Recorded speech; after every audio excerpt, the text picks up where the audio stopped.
Juan. Y empezamos el estudio de esta noche, la seguridad y la certeza de salvación. Y primera de Juan, capítulo 5, versículo 12 y 13, nos van a ayudar a desarrollar el tema de esta noche. El que tiene al Hijo, tiene la vida. El que no tiene al Hijo de Dios, no tiene la vida. Estas cosas os he escrito a vosotros que creéis en el nombre del Hijo de Dios, para que sepáis, aquí hay un propósito firme, para que sepáis que tenéis vida eterna, para que creáis en el nombre del Hijo de Dios. Estos dos textos son fundamentales en relación con el tema que vamos a desarrollar. Y haciendo un comentario superficial, demasiado superficial de estos dos versículos, todas las evidencias de un nuevo nacimiento que muestran que la persona tiene vida eterna, ya el apóstol Juan las presentó en los 4 capítulos anteriores. Ya el apóstol Pablo las presentó de tal manera que el estudiante de esta carta ya puede saber si realmente tiene al Hijo, ¿no? Como lo dice el versículo 12, ¿no? Y si tiene al Hijo, tiene vida eterna. Pero quiero que veamos la estructura de esta redacción. Estas cosas os he escrito a vosotros que creéis en el nombre del Hijo de Dios, para que sepáis que tenéis vida eterna. La certeza de la salvación, hermanos, es algo importante, doctrinal, espiritualmente, para confirmar que una persona ha pasado de muerte a vida, que ha pasado de ser chacal a ser cordero, y que tiene el ADN espiritual de un creyente regenerado. De tal manera que aquí lo que vamos a ver solamente son dos tipos de personas: el autoengañado, que afirma, jura y perjura que él es cristiano, aunque su esposa y sus hijos o sus padres digan que no lo es. Yo sí soy cristiano, en el fondo de mi corazón sí lo soy. Bueno, no tiene ninguna marca de regeneración, pero jura y perjura que sí es cristiano. Y el otro, que es el verdadero creyente, así como el rey David en el Salmo 51, que hasta parece Salmo 32, Salmo 38 y Salmo 51, que hasta parece que él creyera que no es cristiano, ¿no? Aquí hay dos cosas increíbles: el sugestionado, autoengañado, que nunca duda de su salvación, nunca duda, porque fue lo primero que le dijo el misionero arminiano, ¿no? Que nunca dudará de su salvación. Y el verdadero creyente que pasa por momentos, ¿no? de valles, donde ha descendido en su crecimiento espiritual, ha cometido algún pecado donde él se siente culpable y hasta piensa que no lo es, ¿no? De tal manera que aquí hay dos tipos de personas que vamos a estudiar esta noche: el sugestionado,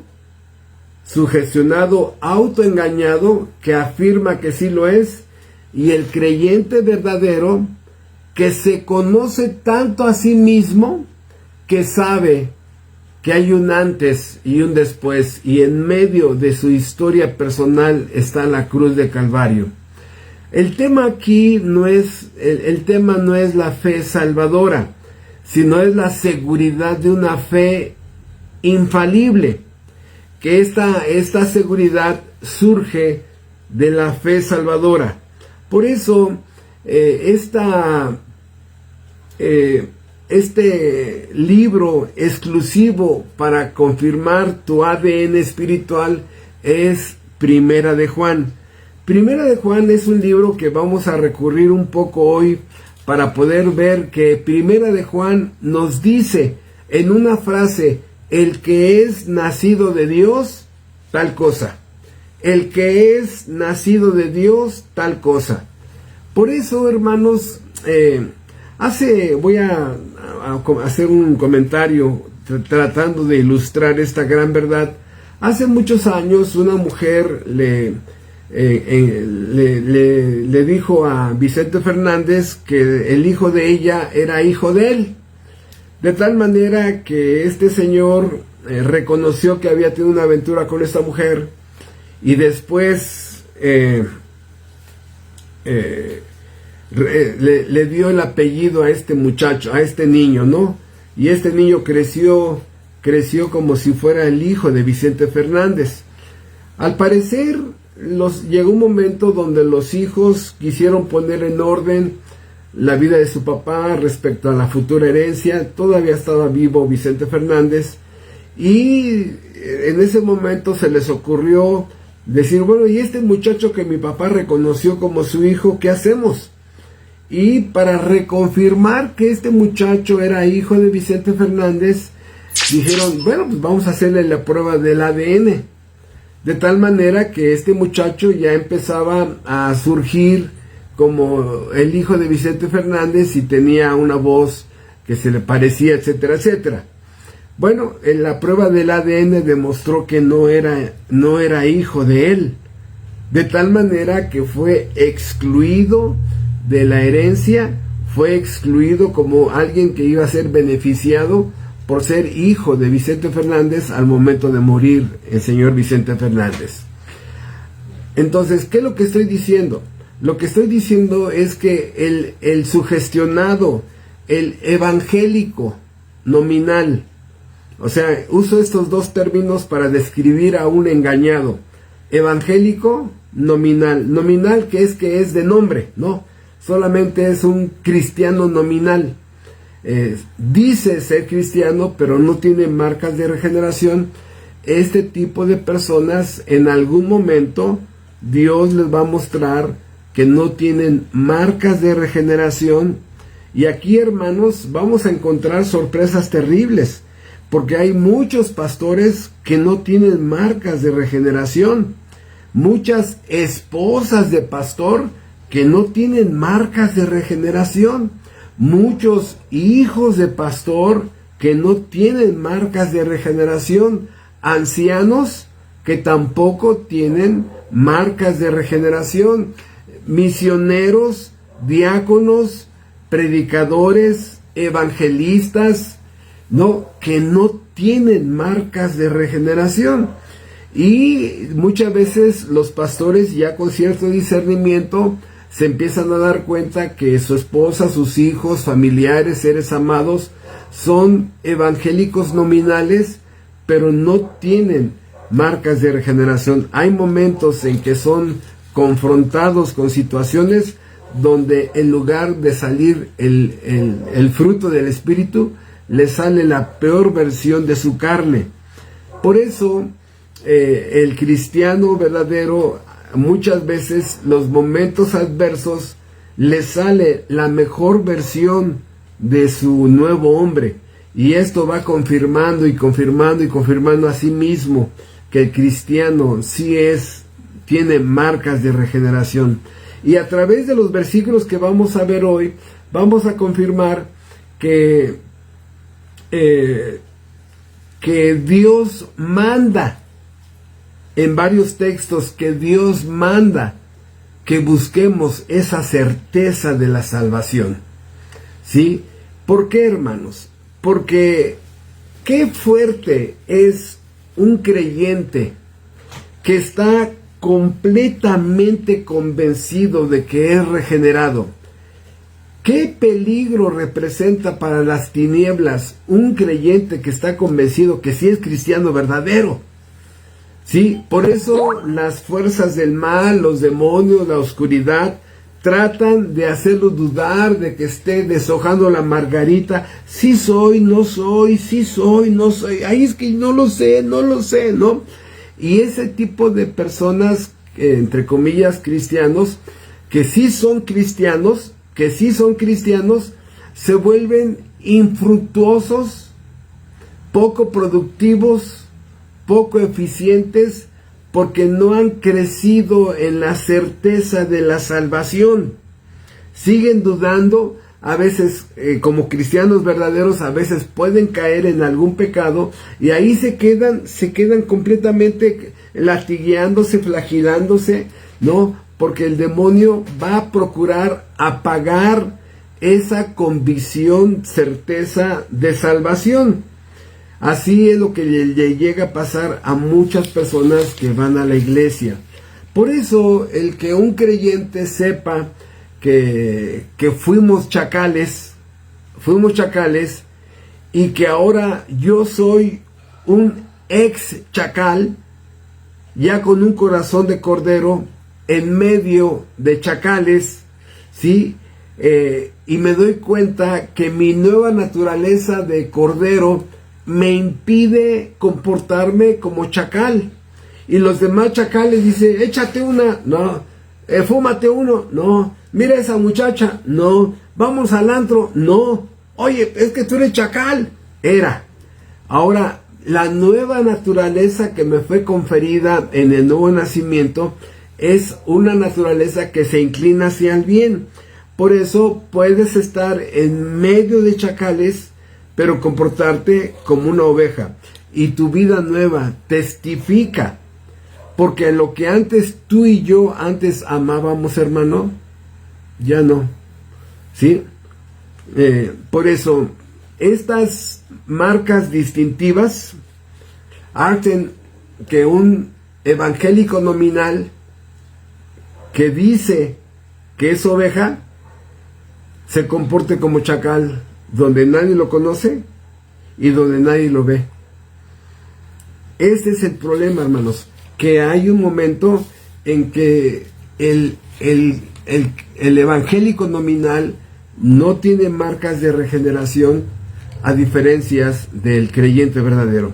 El creyente verdadero estaba muerto, pero ya tiene vida, tiene signos vitales, tiene temperatura, le abres el ojo y hay una reacción de la retina ante la luz, tiene pulso, tiene presión. Estos signos vitales muestran, hermano, que está vivo. O sea, una persona en la morgue, una persona en un lugar de muertos, y de pronto el médico forense se acerca y ve que se mueve, caray, ¿no? Y lo toca y tiene ligera temperatura y le abre el ojo y su ojo reacciona ante la luz. Hermanos, está en el forense, pero no pertenece a los muertos. En ese momento, ¡pum!, hay que llevarlo a emergencias porque es un vivo. Tiene signos vitales. ¿Cuáles son algunos signos vitales que es importante considerar? Bueno, número 1, tiene fe salvadora. Tiene una fe salvadora. La fe salvadora solamente tiene ojos para lo que Dios dice, lo que la Biblia dice y lo que Cristo dice. La fe salvadora solamente pone su vista en 3 objetos: lo que Dios dice, lo que la Biblia dice y lo que Jesucristo dice. También otra marca de regeneración es el arrepentimiento para vida. Es un giro de 180 grados. No anda caminando con remordimiento.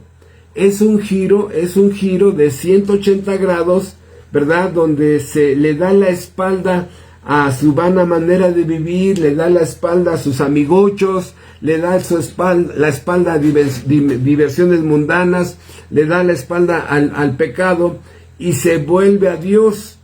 Por eso el arrepentimiento para vida es una de las marcas totalmente de regeneración, porque se divorcia de cualquier costumbre pagana. Otra marca de regeneración son las buenas obras. Ya no anda buscando quedar bien, ya tiene un impulso de hacer buenas obras, hacer el bien. Antes, como evangélico nominal, quería hacer el bien, pero para sí mismos. A veces es tan egoísta el ser humano sin Cristo que ni a su esposa, ¿no? Ni a sus hijos. Él quería hacerse el bien a sí mismo. Estas buenas obras es que ya está divorciándose de su amor a su ego y empieza a servir a otros en buenas obras. Otra marca de regeneración: se ha entregado incondicionalmente a Jesucristo. ¿Sí? O sea, cuando se cuadra, Señor, sí Señor. Por eso una de las mejores frases que describe esto es la conversión del apóstol Pablo, después de que lo tiran del caballo, y dice: ¿quién eres tú, Señor? Yo soy Jesús a quien tú persigues. Y en ese momento, ¿qué dice Pablo? ¿Qué quieres tú que yo haga? O sea, se pone al servicio de un amo nuevo. Una entrega incondicional, ¿sí? Una entrega incondicional al Dios verdadero y a nuestro Señor Jesucristo. Otra marca incondicional es que produce los frutos del Espíritu Santo, ¿sí? O sea, amor, gozo, paz, paciencia, benignidad, bondad, fe, mansedumbre y templanza. O sea, esto Satanás no lo puede producir. El mundo no lo puede producir. Nuestra carnota no lo puede producir. Nuestro viejo hombre no lo puede producir. El pecado que mora en nosotros no lo puede producir. Por eso estamos hablando de que el fruto del Espíritu es otra marca de regeneración. Otra marca de regeneración, el temor de Dios. La Biblia dice que hasta que somos regenerados, dice Jeremías, pondré mi temor en su corazón. Hermano, la pregunta es muy sencilla. ¿Por qué hicimos lo que hicimos antes de que fuéramos creyentes regenerados? ¿Sabes por qué tú y yo hicimos lo que hicimos antes de ser creyentes regenerados? Porque no teníamos temor de Dios. No teníamos temor de Dios. Por eso hicimos lo que hicimos, ¿verdad? Pero ahora el temor de Dios, ¿qué es el temor de Dios? Número uno, yo estoy consciente que Dios me ve y me oye. Número dos, estoy consciente de sus atributos. Él ve, oye, escudriña mi corazón, escudriña mis pensamientos. De todos sus atributos estoy consciente. Y tercero, estoy consciente de mis responsabilidades. No debo de hacer eso. Dios me lo prohíbe, ¿y por qué estoy pensando en hacerlo? O sea, el temor de Dios es una bendición, hermanos, porque es un freno a toda mi maldad. Pero no solamente eso, el verdadero creyente ora con fervor, con todo su corazón a Dios. Pero una de las marcas más distintivas, hermanos, es el amor a Dios. Como inconversos, como ex chacal, el ser humano solamente se ama a sí mismo. Si le va bien, ama a su esposa. Si le va bien, ama a la esposa, ¿no?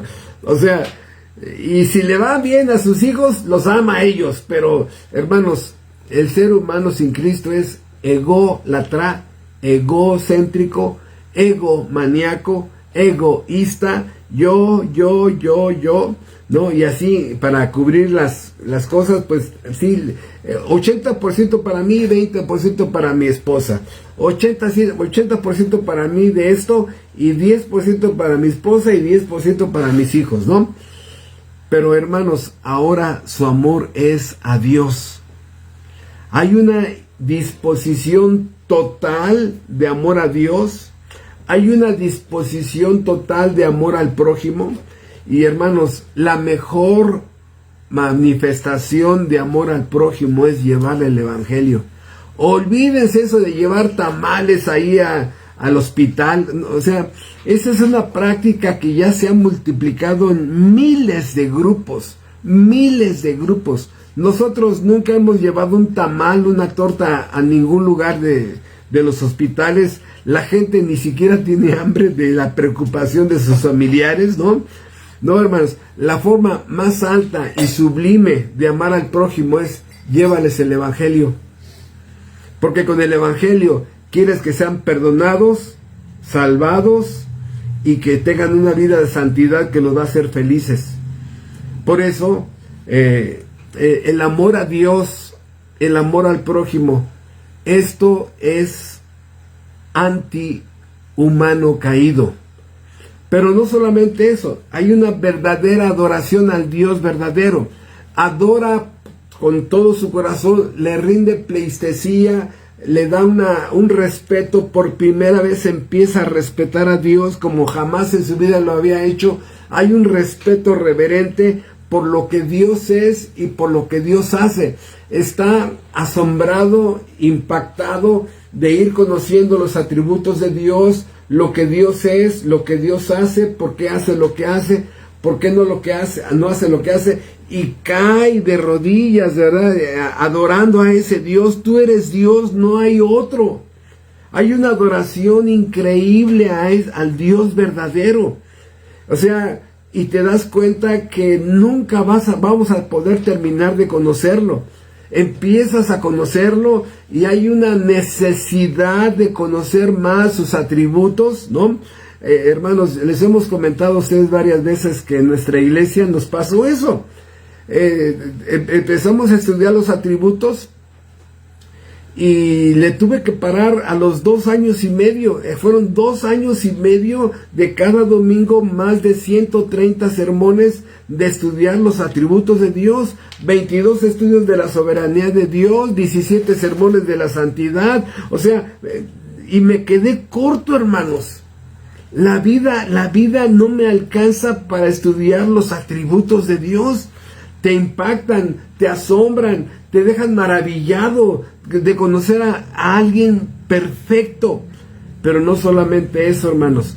Ahorita vamos a ver los versículos. Ahorita lo estoy comentando, esa es una introducción, no hemos llegado a los versículos, pero hay un deseo profundo de compartir el Evangelio. Porque ya estás consciente de que la gente necesita el Evangelio. Tus seres queridos necesitan el Evangelio. Y ahí te vuelves un pescador de hombres. Llevas el Evangelio a fulano, llevas el Evangelio a sultano. Quieres que tu mamá sea salva, te das cuenta que necesitas llevar el Evangelio.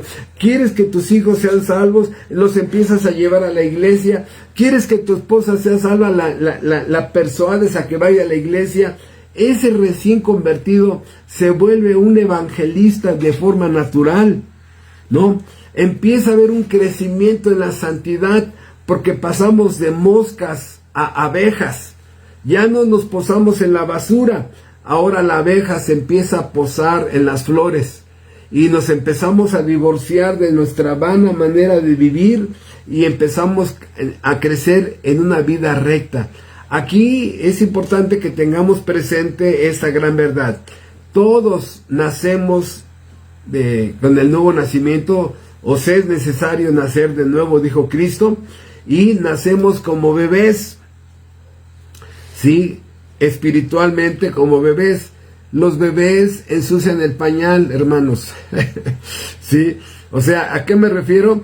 Que a veces el hermano recién convertido pues no llega tan santo como el hermano más consagrado, ¿no? Todavía hay que darles estudios, hay que instruirlos, hay que adoctrinarlos, ¿verdad? Y llegan y a lo mejor se les sale una grosería, a lo mejor todavía hay todas cosas, ¿no? Pero ya la fe salvadora actuó pasándolo de muerte a vida por la obra de Jesucristo. Entonces empezamos como bebés. Después, todo lo que tiene vida crece, como bebés, como niños, como jóvenes, como adultos, como padres, como ancianos. Este es un crecimiento constante. Dios no tiene hijos enanos. O sea, alguien que ya tiene 10 años en el Evangelio y sigue predicando Juan 3:16, hermano, también Romanos capítulo 9. No puedes, ¿por qué no estudias eso?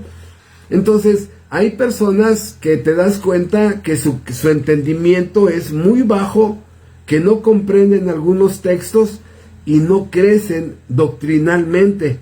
Dios no tiene hijos enanos, todos sus hijos crecen.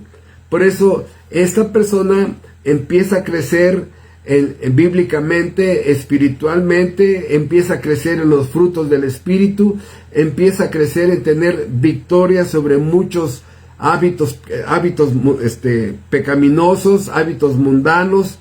Empieza a crecer, por primera vez experimenta la victoria sobre muchas cosas pecaminosas. Y hermanos, a mí me pasó, no sé, yo estoy seguro que a ustedes, que un día venía yo manejando de mi coche a los pocos meses de conocer al Señor Jesucristo, y así como que me cayó el 20 de lo que estaba haciendo, de que esta vida nueva, que me espanté. O sea, dije, ¿qué? O sea, entré en una conciencia de cómo yo había ya renunciado a muchas cosas pecaminosas, y dice, y hay una reflexión personal. Eso que tanto te gustaba, ¡pum!, ya lo habías abandonado, te habías divorciado de todo eso. Y dices, ¿qué? ¿Cómo? Bueno, exactamente, empieza a haber un crecimiento en la santidad personal, te empiezas a alejar de un vocabulario vulgar, de la violencia, de pecados dominantes, de la influencia del mundo. Empieza a desaparecer esos amiguitos mundanos, empiezan a aparecer nuevos amigos. Esa persona también ya no hay una culpa que lo esté atormentando, porque fue justificado, fue perdonado legalmente por el juez del universo. Ya la conciencia ya no lo acusa, no lo atormenta, ¿verdad? Porque ya sus pecados fueron todos pagados. Esta metamorfosis espiritual, que era un gusano, y ese gusano se arrastraba en la vida. Por eso es que por 3 características la Biblia tiene 2 versículos muy claros de que describe al ser humano como gusano. Número 1, por insignificante. ¿Cuánto me darías si te doy 100 toneladas de gusanos? ¿En cuánto me podrías pagar? Dice, no, nada. Bueno, dame aunque sea 1,000 pesos. No, son gusanos, es algo insignificante. Hermano, por eso es que la Biblia usa la palabra gusano en 2 términos. Número 1, por lo insignificante. Y número 2, por lo arrastrados. O sea, este concepto de arrastrados, en las que nos hemos autodevaluado, nos hemos corrompido, nos hemos devaluado y nos arrastramos. Hay gente que se vende lo poco que le queda de dignidad por dinero, por fama, por poder, por un puesto en el gobierno, por droga. Algunos pierden su dignidad por una mujer, algunos por un hombre, algunos por las drogas, algunos por etcétera, etcétera. Se devalúan completamente. Bueno, esta metamorfosis que vivimos, que pasamos, porque ese gusano algún día se sube a un árbol, se cuelga en una rama, teje un capullo, se mete al capullo y lo cierra por dentro, y después de varias semanas sale una mariposa maravillosa. Es la misma persona, con diferente naturaleza. Con diferente naturaleza. Esa mosca ahora es una abeja. Ese gusano ahora es una mariposa hermosa y libre, que nunca más se vuelve a arrastrar.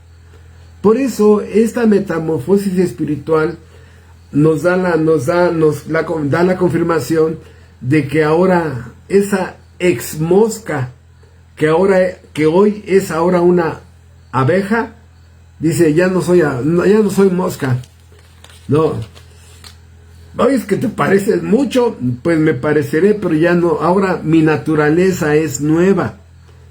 Esta persona, otra marca de regeneración, es que ama la verdad de Dios, ama la verdad sagrada de Dios, la Biblia. La cree, la verdad sagrada, la enseña a su esposa, a sus hijos, la entrega a otros, la publica. O sea, hermano, esto no lo hace un cristiano nominal, de una forma permanente. Intenta, pero no se mantiene. Pero sobre todo este hombre sirve a Dios incondicionalmente y a los hermanos. ¿Sí? Hay una devoción al Dios verdadero. Hay una consagración al Dios verdadero. Hay un divorcio al mundo, a las mercancías del mundo y a las diversiones del mundo. Pero sobre todo, hermanos, hay una mortificación del pecado de su alma.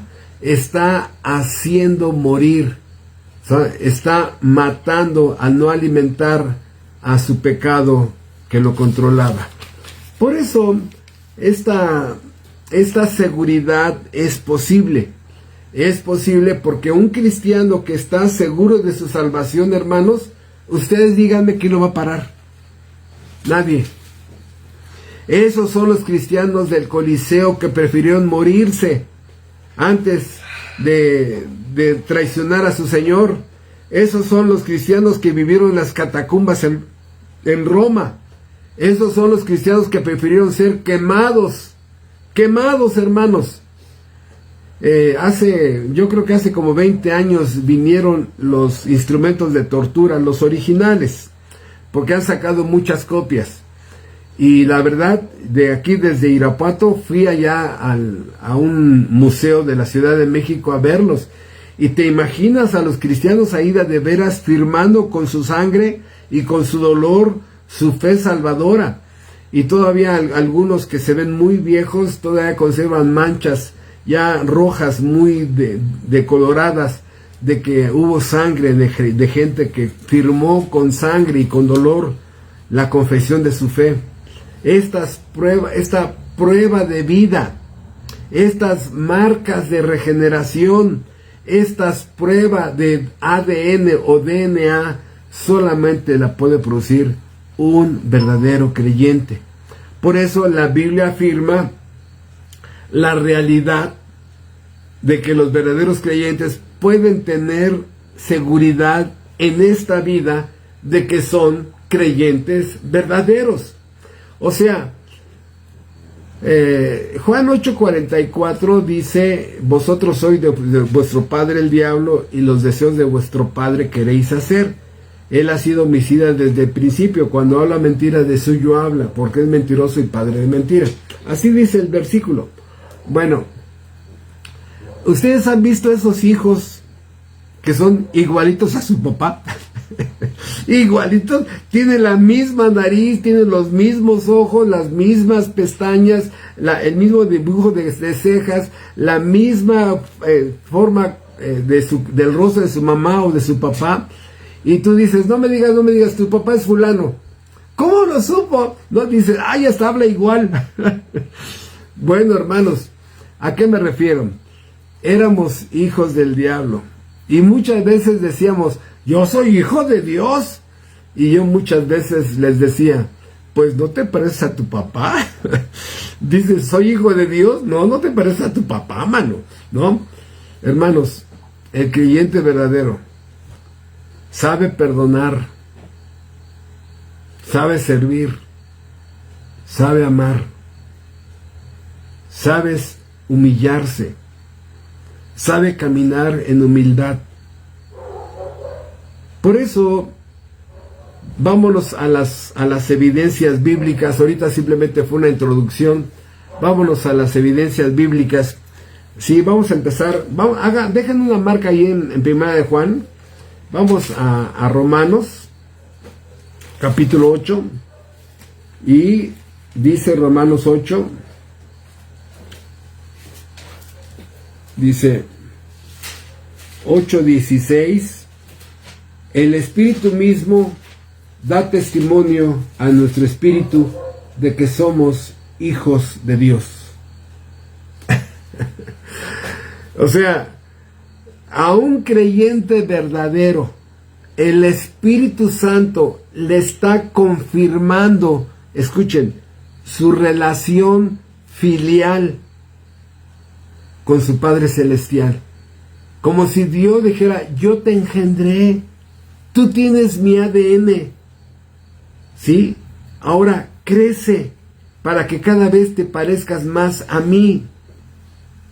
Por eso dice Efesios 4, hasta que todos lleguemos a la estatura del Hijo de Dios, en la forma en que se consagraba, servía, caminaba en amor, en humildad, ese crecimiento en estas virtudes cristianas. El Espíritu mismo da testimonio a nuestro espíritu de que somos hijos de Dios, de que soy una oveja, de que hay marcas distintivas. Pregunta, ¿y en el inconverso, en el evangélico nominal, en el fondo sabe que tiene una vida doble?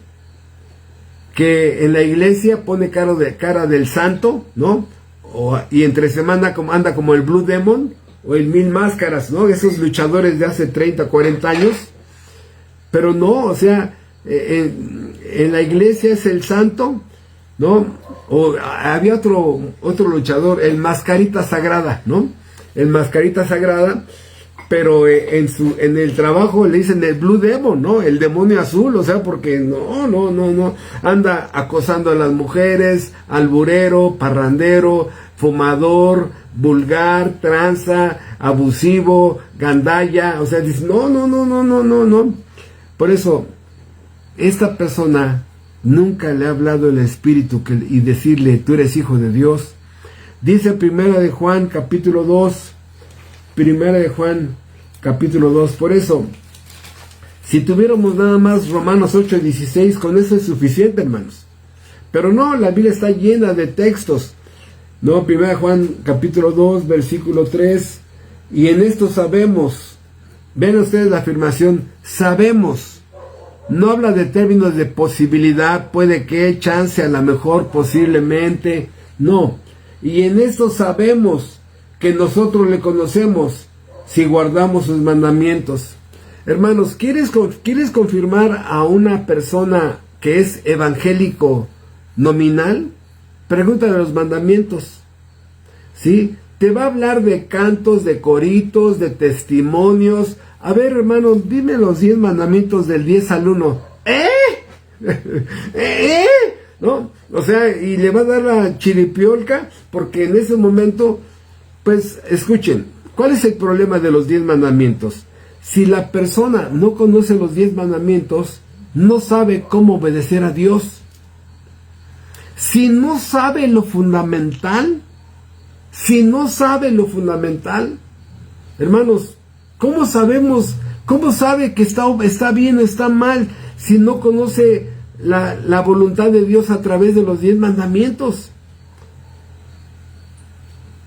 Aquí en nuestra iglesia hicimos casi campaña, ¿no? Y de veras, y yo sé, en los estudios, a ver, vamos a pasar, a ver, fulano, los 10 mandamientos, ¿no? Y a ver, hermana, los 10 mandamientos, ¿no?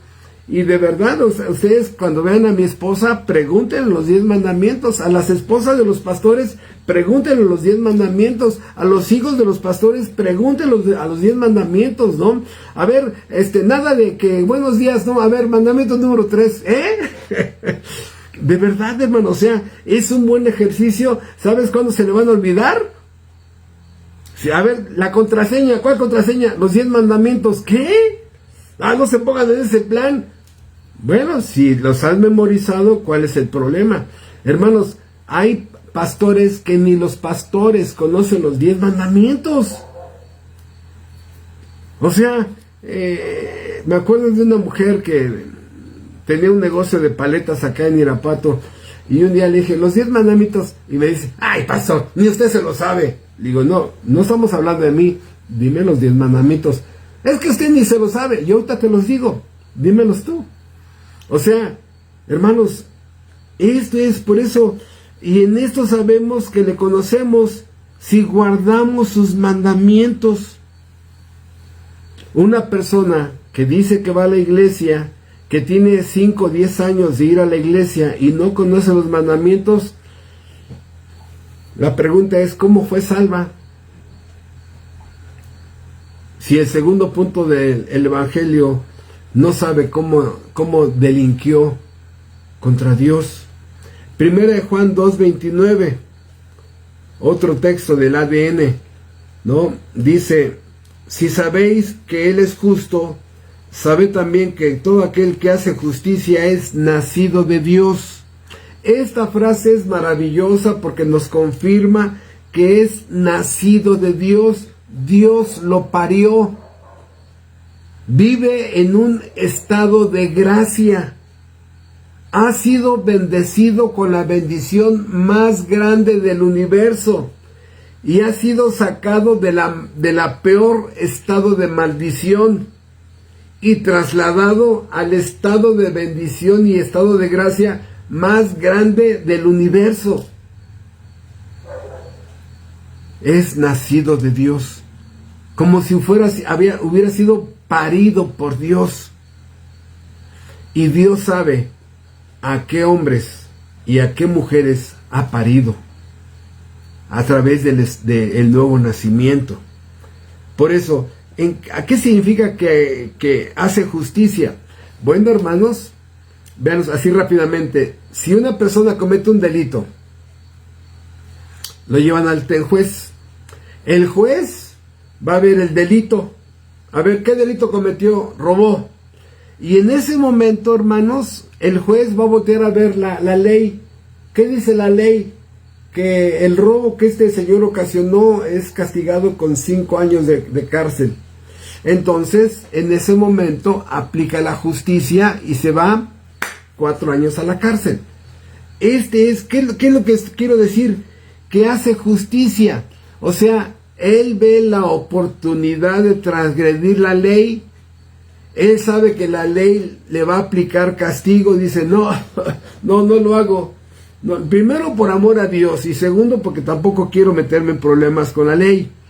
Practica la justicia. Y hermanos, practicar la justicia es empezar a vivir en santidad. Porque cada vez, si practicas la justicia y practicas la justicia, le dices no al mal que puedes cometer y le dices sí al bien. Practicar la justicia es hacer el bien.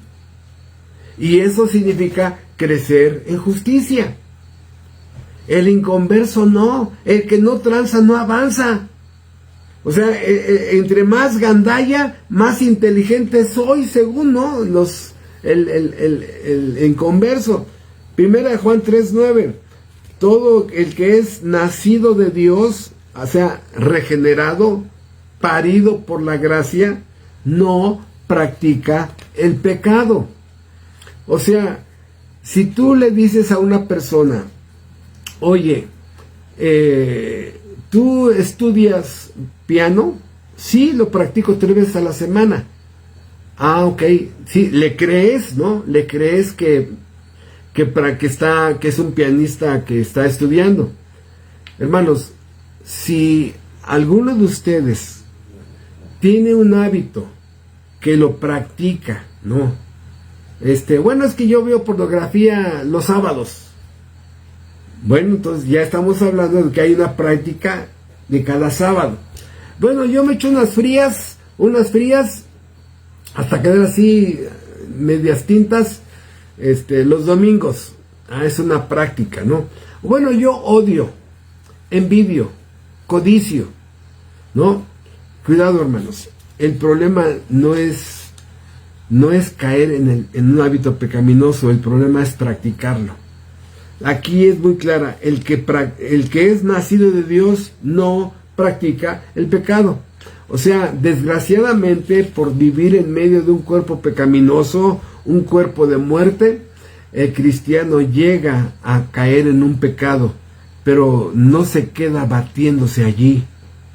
O sea, el puerco cae en sus propios heces y excremento y no, allí se bate.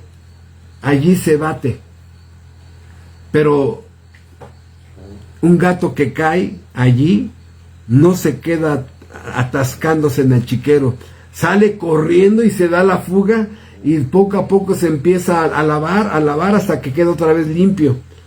Esa es la diferencia. Sí, en algún momento tristemente el cristiano puede caer en algo pecaminoso, pero no se queda viviendo permanentemente en eso. Pero por eso esta es una marca de regeneración. Dice 1 Juan 3:14, nosotros sabemos, esta es la convicción, nosotros sabemos que hemos pasado de muerte a vida. ¿En qué? En que amamos a los hermanos. Personas diferentes a mí, diferentes en carácter, en cultura, en personalidad, en trasfondo familiar, diferentes en forma de ser, diferentes en estado económico, cultural, social, de raza. O sea, somos tan diferentes y amamos a los hermanos porque somos hijos del mismo Padre. Hay un sentido familiar espiritualmente. Sabemos que hemos pasado de muerte a vida. ¿Y sabes por qué también amamos a los hermanos? Porque, hermano, tristemente, la familia sanguínea es temporal. La familia espiritual es eterna.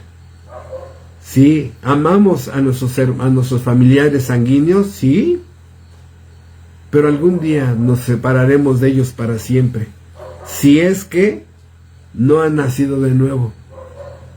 Por eso es increíble de que saludas con tanto afecto y con tanto gusto a alguien que ni de tu familia es. ¿Por qué? Hay esa filiación espiritual que nos da el concepto de la nueva familia. Por eso dice 1 Juan 3:22, y cualquier cosa que pidiésemos la recibiremos de Él, porque guardamos sus mandamientos y hacemos las cosas que son agradables delante de Él. O sea, el guardar sus mandamientos no es guardar para tenerlos en el refrigerador, sino es una forma de apropiarme de ellos. Me apropio, ya son míos, son mis mandamientos, ya son míos. Me los guardo para ponerlos en práctica. Y eso es, entonces vean ustedes, guardamos los mandamientos y hacemos las cosas que son agradables de Él, porque ese es el efecto de guardar los mandamientos en tu vida. O sea, no robarás.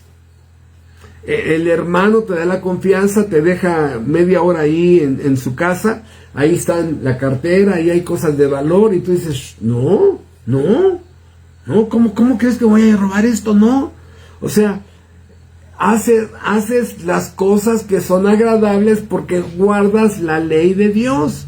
Está la esposa y no la codicias, la esposa de tu hermano. Está la esposa de tu hijo y no la codicias, ¿no? O sea, las suegras, está tu yerno y no lo codicias. O sea, hace las cosas que son agradables delante de Dios. Todas estas cosas terminan siendo evidencias de una marca de regeneración. Por eso, y cualquier cosa que pidiésemos la recibiremos porque guardamos. O sea, este versículo narra de que como soy hijo, Dios me va a dar. Dios vela por mí, me guarda, me provee, me santifica, me protege, me dirige, me gobierna. Y Él ve, ¿no? Que, hermanos, cuando tenemos un hijo que honra, digno, trabajador, honrado, laborioso, que te respeta, que te obedece, hasta te sientes mal no darle algo cuando hay oportunidad de bendecirlo a Él con un regalo. ¿Te sientes mal? Bueno, imagínate el Dios perfecto con uno de sus hijos que anda en santidad y en temor de Dios. Por eso, un creyente que anda en buenas obras, un creyente que practica la justicia, un creyente que empieza a crecer en una santidad, un creyente que empieza a hacer misericordia con otros, un creyente que se humilla delante de Dios. Hermanos, dice Y cualquier cosa que pidiésemos, la recibiremos de Él, porque guardamos sus mandamientos y hacemos las cosas que son agradables delante de Él. El inconverso no se puede mantener haciendo esto. Primera de Juan 3:24. Y el que guarda sus mandamientos permanece en Dios y Dios en él. Esto sabemos, que Él permanece en nosotros por el Espíritu que nos ha dado. Sí, dice Efesios 1:13 y 14, habiendo oído la palabra de verdad y habiendo creído en Él, fuimos sellados con el Espíritu Santo de la promesa hasta la redención de la posesión adquirida. El Espíritu Santo viene a permanecer en el creyente, viene a morar permanentemente en el creyente. ¿En quién? En el que guarda sus mandamientos, permanece en Dios. Esto es una doctrina que ahorita nada más la voy a mencionar, es muy sencilla de mencionar, se llama la unión con Cristo. Una de las frases más importantes que hay en el libro de Juan y en el libro de Hechos es la palabra en. ¿Y de qué es tan importante esa palabra? Vean ustedes, lo voy a ejemplificar con Romanos capítulo 6. Dice Romanos capítulo 6, fuimos crucificados juntamente con Cristo. Morimos juntamente con Cristo. ¿Sí? Fuimos sepultados juntamente con Cristo y juntamente con Cristo resucitamos. En el bautismo espiritual en Cristo fuimos así, pero perfectamente fundidos, sellados, amalgamados. Una mezcla cuando se mezclan dos metales que ya no se pueden separar. Es indisoluble esta separación, esta mezcla. De tal manera que esta frase de permanecer en Dios es que estamos en Cristo, estamos en un estado de gracia, estamos en un estado de salvación, estamos en el resucitado, estamos en el pacto, estamos en Dios, estamos en Cristo, el Espíritu Santo está en nosotros. Esta palabra, si ustedes hacen un estudio de la palabra en, se van a dar cuenta todo lo que arroja esta palabra en. Por eso, 1 Juan 5:1, todo aquel que cree que Jesús es el Cristo es nacido de Dios. Otra vez nuestra frase, todo aquel que cree que Jesús es el Cristo es nacido de Dios, y todo aquel que ama al que le engendró, ama también al que ha sido engendrado por él. Este es el amor de la familia cristiana. Venimos de diferentes hogares, diferentes trasfondos familiares, diferentes trasfondos económicos, culturales, etcétera, etcétera. Pero hay algo que me hace amar a ese hermano y servirle. ¿Por qué? Es el nuevo nacimiento. Nadie tiene que enseñar a amar a tu hermano sanguíneo. Solito amas a tu hermano sanguíneo, solito. Lo abrazas, desde chiquito abrazas a tu hermanito, el hermanito chiquito abraza y ve como su héroe a su hermano mayor, se quieren, se protegen, se defienden, se cuidan. Bueno, exactamente es lo que pasa en cristianos verdaderos. Todo aquel que cree que Jesús es el Cristo es nacido de Dios, y todo aquel que ama al que le engendró, ama también al que ha sido engendrado por él. Cuidas la espalda de tu verdadero hermano. El evangélico nominal no. Él anda buscando ser gandalla, sacar ventaja, busca información, busca sacar la delantera. No, hermano, el evangélico nominal no. Dice 1 Juan 5:2, en esto conocemos que amamos a los hijos de Dios cuando amamos a Dios y guardamos sus mandamientos. Otra vez, todo, como el cristiano verdadero gira alrededor de la ley. El cristiano verdadero gira alrededor de la ley. Sí, dice 1 Juan 5:4, porque todo aquel que es nacido de Dios, otra vez esta frase maravillosa, el que es nacido de Dios, como parido por Dios, vence al mundo. Y esta es la victoria que ha vencido al mundo, nuestra fe. La palabra mundo como un sistema caído, un sistema corrompido, donde el rey de este mundo es el príncipe de las tinieblas, ¿verdad? ¿A qué se refiere con mundo? Música mundana, amistades mundanas, iglesias mundanas, de tal manera que podemos ver diversiones mundanas, todo caído. ¿Para qué?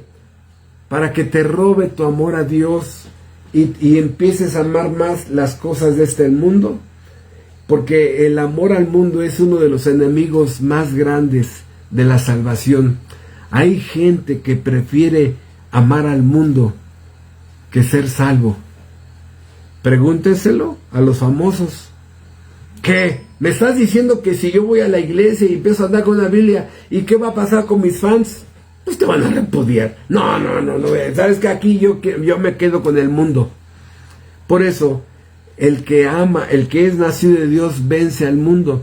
Pero vemos a mucha gente en las iglesias vencidos por el mundo, controlados por el mundo. El mundo reina en sus casas. El mundo, diversiones mundanas, vicios mundanos, amistades mundanas, todo esto, ¿no? Entonces, una marca de nacido de nuevo es que no nada con esto, ¿no? Por eso el versículo 13 de 1 Juan 5 es con el versículo que empezamos. Estas cosas se han escrito a vosotros que creéis en el nombre del Hijo de Dios, para que sepáis. ¿Para qué se escribieron? Para que sepas qué, que tienes vida eterna, ¿sí? Y para que creas en el nombre del Hijo de Dios. O sea, por eso, hermanos, es importante ver, y ahorita lo vamos a ir confirmando con más textos, pero entonces, ¿qué es lo que le ha pasado al autoengañado, al autosugestionado? Personas que no han sido regeneradas, personas que no han sido objetos de un nuevo nacimiento, que van a la iglesia pero nunca han sido convertidos. En el fondo de su corazón resisten, van por darle gusto a la esposa, van por darle gusto al papá, van para no pelear ya con sus papás, ya, sí voy a ir, ya no me molestes, ¿no? ¿Por qué? ¿Qué es lo que pasa allí? Bueno, voy ahorita a detener tantito esto, ¿sí? Y vamos a ver rápidamente, son las 9:05, caray, perdón, voy a hacer lo más rápido que se pueda, pero es interesante ver, yo en lo personal, a veces pienso que un buen porcentaje de gente que asiste a los cultos dominicales sigue deshojando la margarita, hermanos. A veces los mismos pastores están deshojando la margarita. La esposa del pastor dice, pues es mi viejo, pues tengo que acompañarlo, ¿no? ¿Y qué hago? Pues pon cara de Sor Juana Inés de la Cruz. Ok, pongo cara de Sor Juana. A ver, ustedes hijos, pongan cara del Santo Niño de Antocha, ¿no? Para que nos crean. Hermano, eso les pasa a todos los que están en el ministerio. O sea, ¿por qué? Porque somos propensos a engañarnos. Jeremías 17:9 es: engañoso es el corazón y perverso, ¿quién lo conocerá?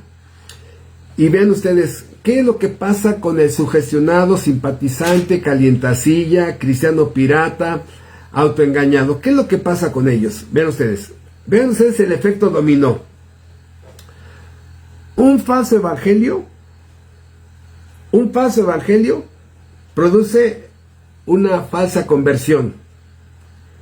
Esta produce una falsa arrepentimiento, produce un falso creyente, produce una falsa iglesia, produce un falso ministerio, donde muchos grupos, toda la iglesia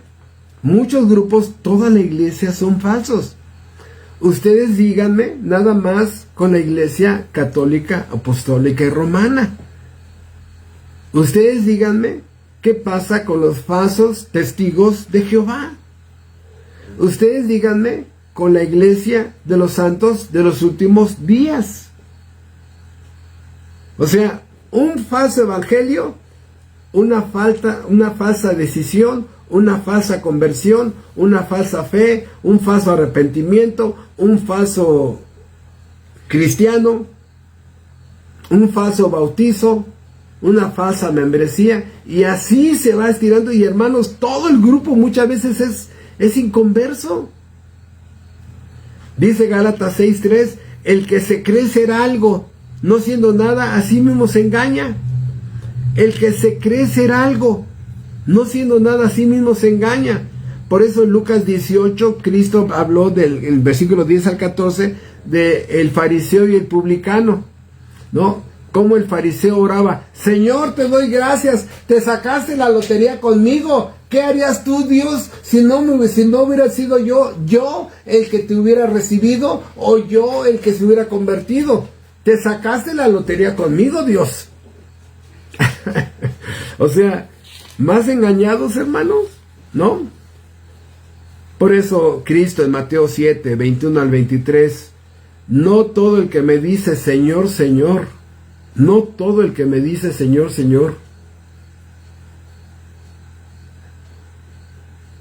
no, sino el que hace, el que dice y el que hace. Hermanos, afuera de muchos centros evangélicos, no me refiero a iglesias, afuera de muchos centros evangélicos, el pastor está vendiendo tacos de lengua, ¿no? Ahí tacos de, a ver, ahí, ¿y usted cuánto va a querer?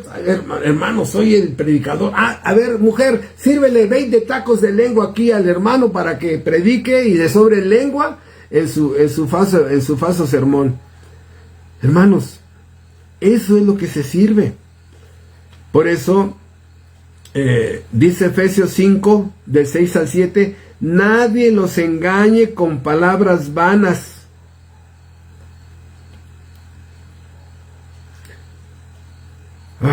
Gálatas capítulo 6, del 7 al 9, no os engañéis, Dios no puede ser engañado, pues todo lo que el hombre sembrare, eso también segará.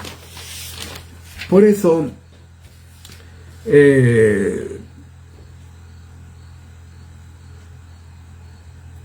la Biblia, si hacemos este efecto de un falso evangelio, una falsa fe, un falso arrepentimiento, una falsa conversión, un falso bautizo, y así tienes 70, 80, 300, 500, 2000, 3000, ¿no? Híjole, hermano, ¿qué es lo que quiero decir? Que la Biblia menciona más de 10 clases falsas de fe, más de 10 clases de fe falsa. ¿A qué me refiero? La fe salvadora es una. ¿Sí? Y repito, la fe salvadora solamente tiene ojos y oídos para lo que Dios dice, lo que la Biblia dice y lo que Cristo dice. La fe salvadora te hace mirar lo eterno, las cosas que no se ven, ¿sí? Las que se ven son temporales, pero las que no se ven son eternas. Te hace mirar todo eso. De tal manera que a lo mejor abusamos un poco, pero tenemos más de 15 sermones de la fe salvadora. La fe salvadora es de origen celestial, tiene un autor y un consumador. La fe, dice Tito 1:1, es la fe de los elegidos. ¿sí? Los elementos de la fe. O sea, tenemos diferentes estudios de la fe para que pudiéramos entender el propósito de la fe. Alguien diría, hermano, pues nada más dígale que crean. No, no. La Biblia, en el libro de Hebreos, la Biblia describe más de 10 definiciones de fe salvadora. Más de 10 definiciones. Por eso la Biblia habla de fe falsas, más de 10 fe falsas. Habla de arrepentimientos falsos, ¿no? Por ejemplo, Faraón dice, he pecado, ¿no? Arrepentimientos falsos. Habla de falsos predicadores, de falsos pastores, de falsas iglesias, de falsas profesiones de fe, como la de Simón el Mago. ¿Te acuerdas de Simón el Mago? Su profesión falsa.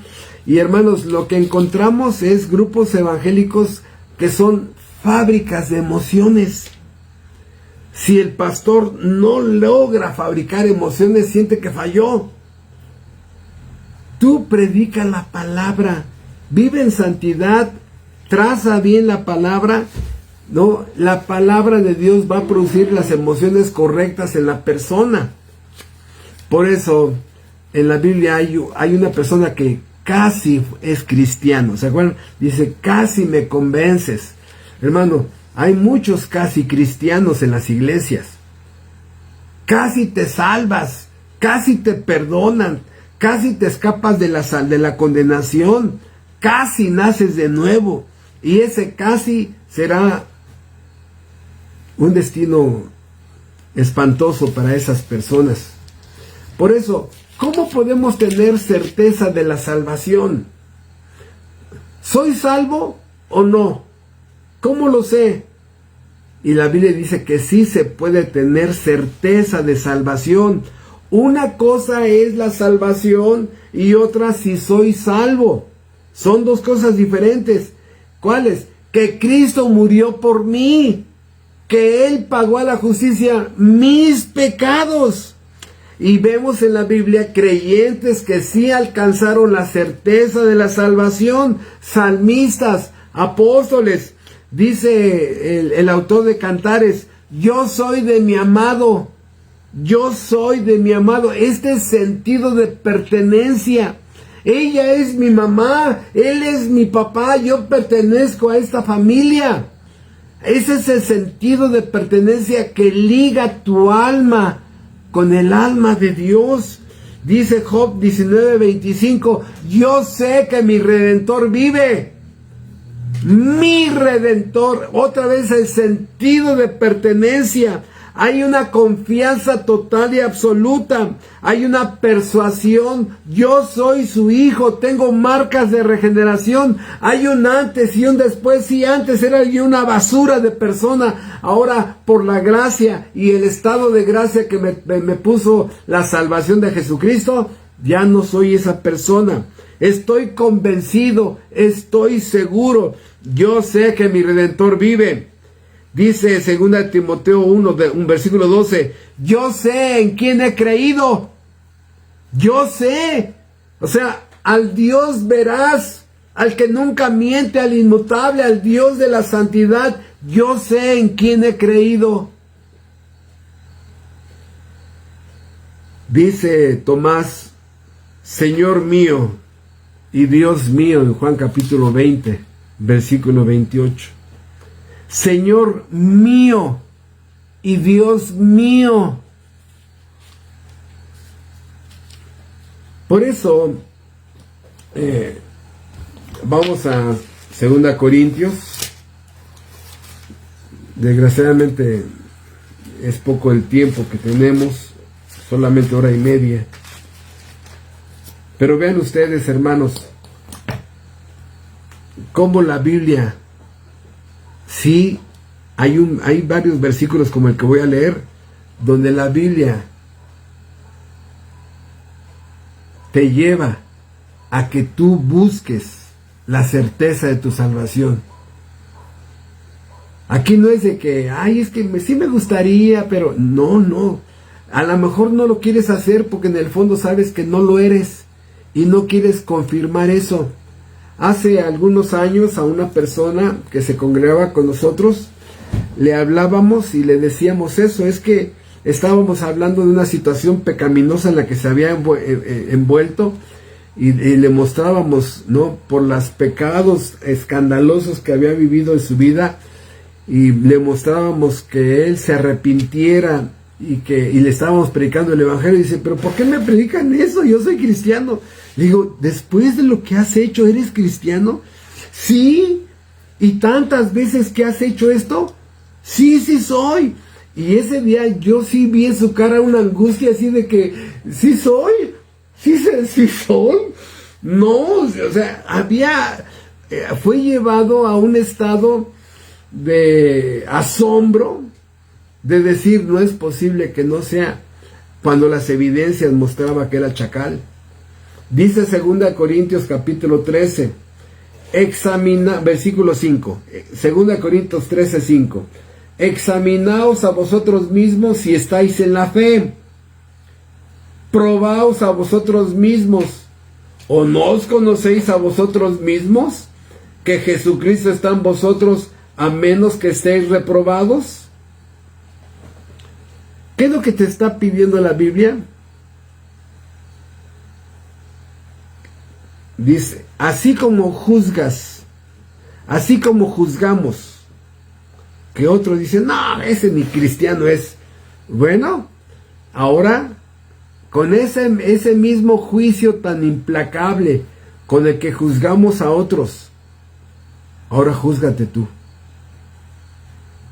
Así como condenas a ese que dice, no, ese nunca ha conocido la gracia. Dice, bueno, ahora siéntate tú, y tú que te conoces muy bien a ti mismo, si tienes una vida doble, ¿no? Ahora sí, júzgate a ti mismo. ¿Por qué?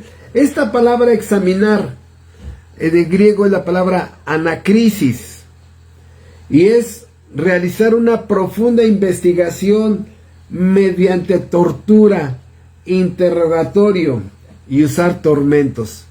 Ya saben, así que se le dice que así actúan algunas personas, ¿no?, cuando te quieren sacar la verdad. Entonces, así como agarras a una persona y la amarras y tú robaste tal cosa y confiesa a quién mató, y así, dice, así, júzgate tú.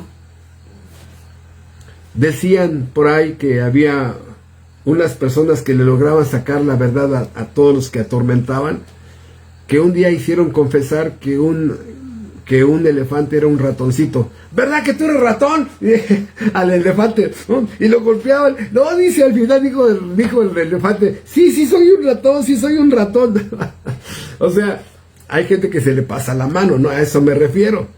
Pero hermanos, así como juzgamos y condenamos a una persona, ahora aplícatelo tú y aplícamelo yo. Eso dice examinarse. Y la otra dice probaos, dokimazo en griego. Poner a prueba es donde a través de pruebas indubitables, ¿no? Es como la prueba del ácido.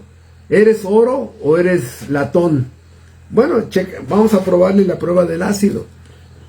Por eso, pero vean ustedes que este versículo nos lleva a que nos examinásemos a nosotros mismos. Examínate, pruébate. ¿O no te conoces a ti mismo? ¿O no sabes que tienes una vida doble? ¿O si no tienes una vida doble, sí sabes que eres creyente verdadero? En ti hay una vida nueva. Es una vida tan nueva porque nunca habías tenido una relación con Dios, nunca habías tenido una relación con Cristo, nunca habías tenido una relación con la Biblia, nunca habías tenido una relación con una iglesia, nunca habías tenido una relación con hermanos en la fe, nunca habías tenido una relación con la santidad, nunca habías tenido una relación con la ley de Dios, con la justicia, nunca habías tenido una relación con el Dios eterno. Es una vida nueva, es una vida que no habías vivido y que ahora en Cristo Jesús, por su gracia y el estado de gracia en la que estás, la estamos viviendo. Eso no lo puede decir el sugestionado. El sugestionado, o sea, es tan artificial. O sea, yo sé, hermanos, que ustedes lo saben, pero hay gente que se le ve tan falsa a su cristianismo, se ve tan falso su Dios te bendiga, se ve tan falso sus frases domingueras, tan falso, tan falso.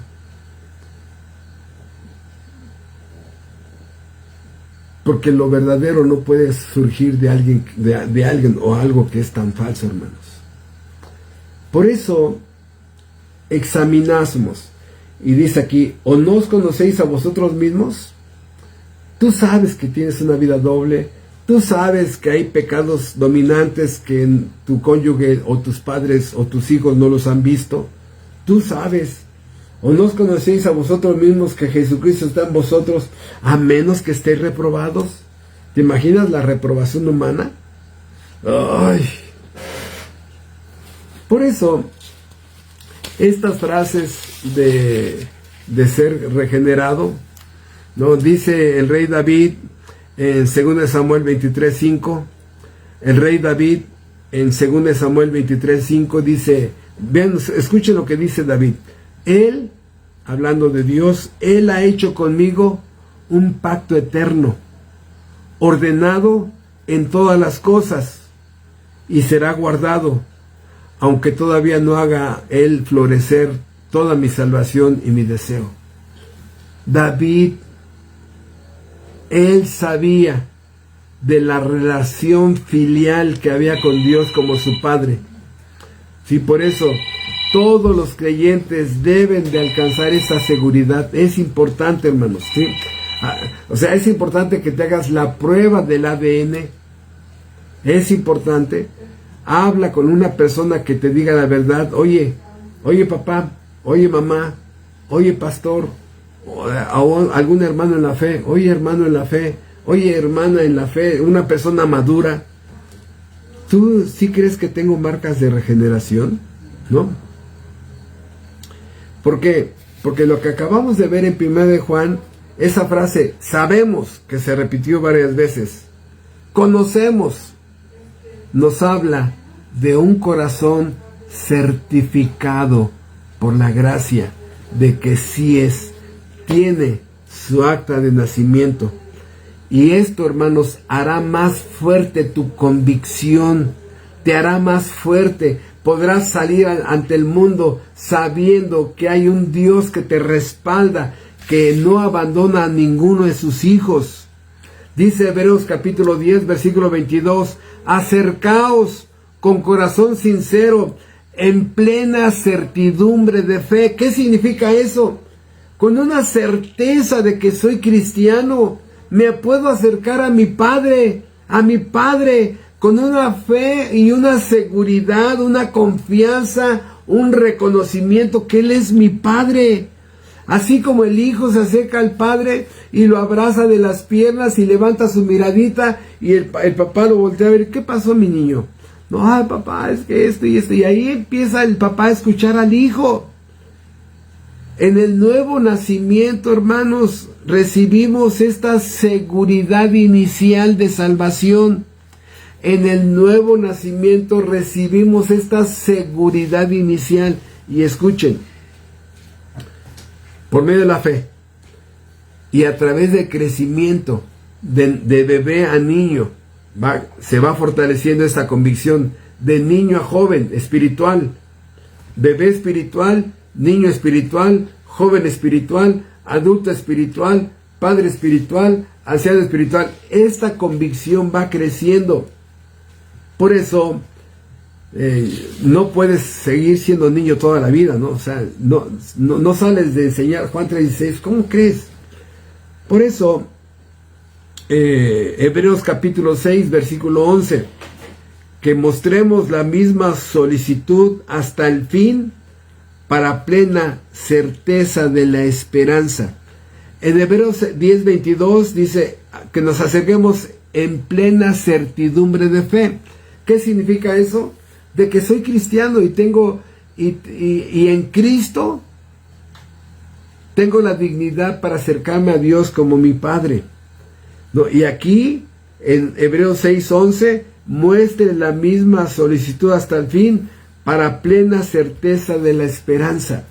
Una firme convicción de que después de la muerte veré a mi Señor. ¿No? Por eso, hermanos, esta doctrina amarrada con la perseverancia de los santos, es importante entender que estas dos doctrinas viajan junto. Por eso Romanos 8, ya nos quedan pocos minutos, nos quedan 5 minutos.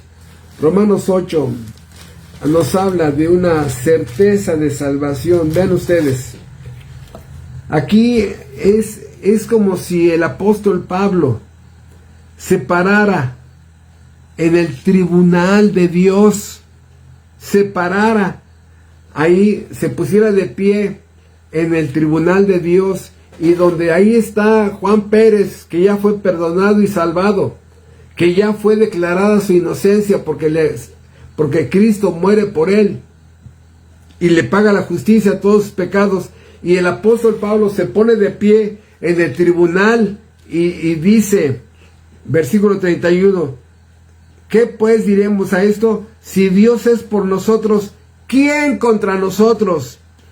¿Quién? Es como una invitación. Traigan a alguien. ¿Quién contra mí?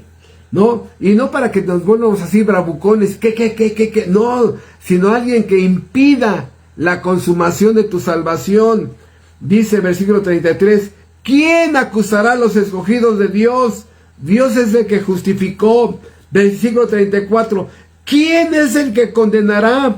Cristo es el que murió, más aún el que también resucitó, el que además está a la diestra de Dios, el que también intercede por nosotros. Versículo 35, ¿quién nos separará del amor de Cristo? Tribulación o angustia o persecución o hambre o desnudez, como está escrito, por causa de ti somos muertos todo el tiempo, somos contados como ovejas de matadero.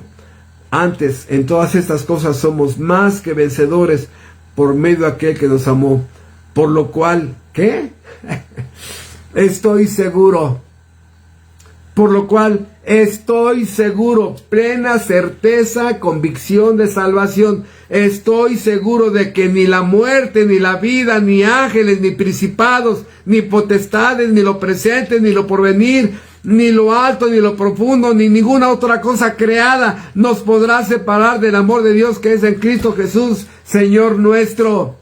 Si esto no se llama certeza y convicción y seguridad de salvación, no sé entonces cómo se llama esto. Por eso, así hermanos, cada doctrina da la certeza de la salvación. La cadena de oro da la certeza de la salvación.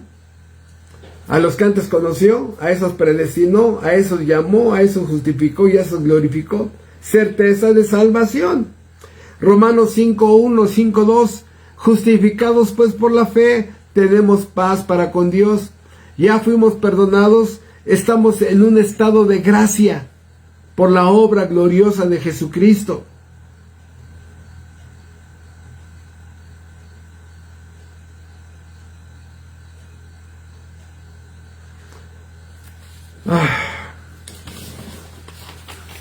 Es tanto, hermano, todo esto.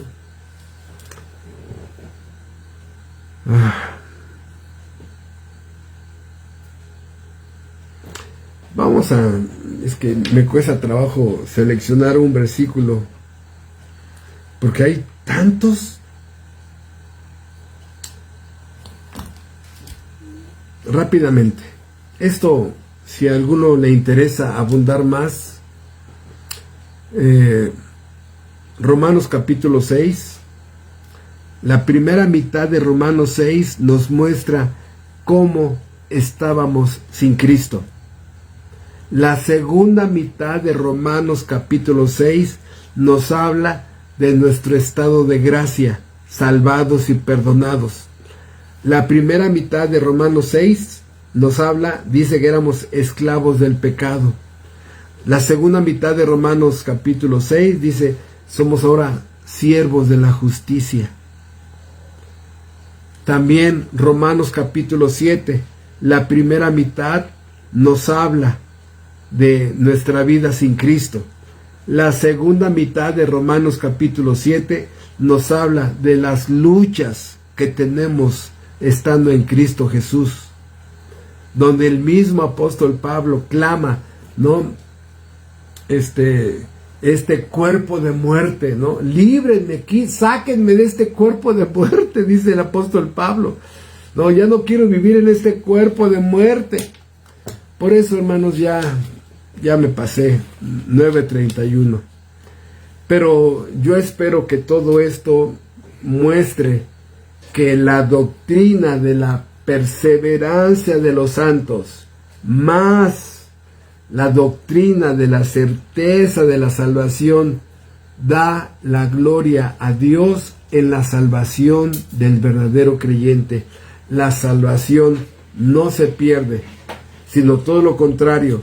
El que es salvo confirma su estado de gracia, confirma su filiación espiritual con Dios como Padre, y esto, hermano, de verdad va a afirmar y fortalecer tu convicción, y vas a salir a la calle y vas a enfrentar situaciones adversas sabiendo que hay un Dios que como Padre te respalda. Te respalda. Lo libró a Daniel del foso de los leones, ¿sí? A cada hermano, cada héroe de la fe fueron librados. Dios no se olvidó de ninguno de sus hijos. Y si tú eres hijo, escucha algo. Nadie es más hijo que otro. Nadie. Nadie. Y así como libró a verdaderos hijos de Dios, si tú eres un verdadero hijo, te librará a ti y a mí por el estado de gracia que la perfecta obra de Jesucristo nos colocó. Hermanos, muchas gracias. Gracias, y primero Dios, nos vemos el próximo lunes, ¿sí? Para reponer el lunes que no pude impartir el estudio. Entonces, les decía, hermanos, que si gustan, y si alguien tiene alguna pregunta de la Biblia, con mucho gusto, los que ya tengan alguna otra actividad, pueden salir de la sesión sin ningún problema. Si alguno tiene alguna pregunta, con mucho gusto nos quedamos y la contestamos. Esta práctica de hacer preguntas y respuestas, tengo practicándola 35 años. Preguntas y respuestas, porque siempre hay preguntas, y una pregunta que no aclaremos se vuelve un obstáculo en nuestro crecimiento doctrinal. Entonces, despedimos a los queridos hermanos aquí del Face, y nos saludamos, primero Dios, ¿no? Esta semana ando por allá en México, y yo creo que primero Dios predicamos allá en Ciudad Neza. Saludos, hermanos. Bye.